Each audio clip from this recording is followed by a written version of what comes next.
এখন সে বাসনের মধ্যে বলতেছে আলিয়া ফালিয়া আছে না, কুকুরের মুখে নাকি রুটি দিছে।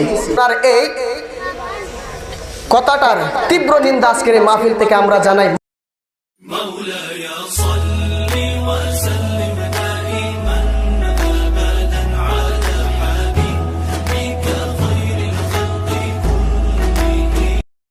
আর বর্তমান সমস্ত ওলামাদেরকে, বিশেষ করে আমি আর কব না যে কওমি আলেমদেরকে, এই কথা আমি বলবো না, এটা বলতেছি না।